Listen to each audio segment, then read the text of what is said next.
I'm bound to come here, if Allah wills, during my lifetime, at least once. And I've been most fortunate with the people who have helped me come to the position I'm in today. And you're one of them, Brother Yusuf, to have this marvelous experience to come on this Hajj. It really has been. It's not been easy for me because I'm not as young as I used to be. And I'm not really, to be quite honest, used to a lot of crowds of people. But it's been worth it, and I've struggled on, and I think I've completed everything as it should have been done, inshallah. That and more. I've been with you right along, and I'm sure that you've done that and more, inshallah. And now we would like to ask you a question.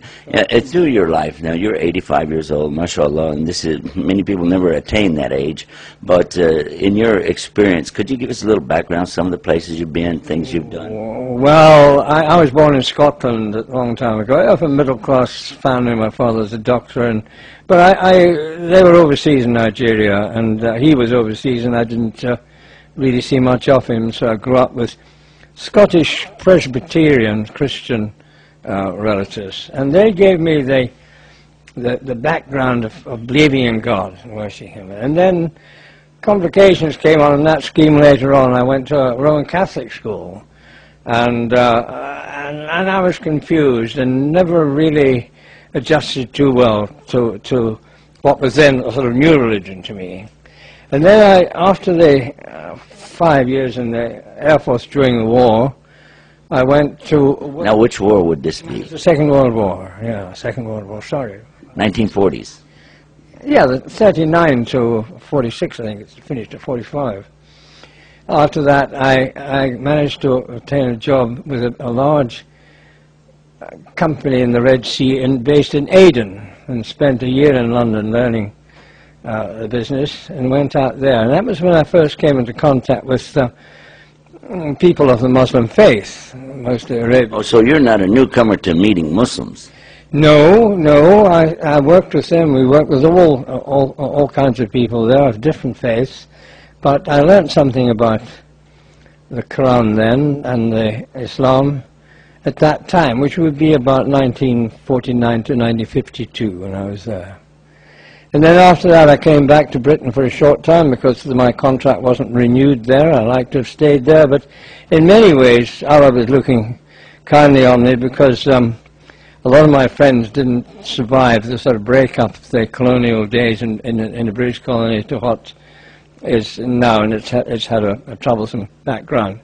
Then I went to Hong Kong for a short time, working in a business company there. Now, were there any Muslims in Hong Kong? No, I never met any Muslims. I was completely divorced from any sort of religion, really, by that time. But, and then I went to Africa, to the Central African Federation, Rhodesia, as it was then called, now called Zimbabwe, and got a simple job, which is more to my suiting, with the health department, killing mosquitoes.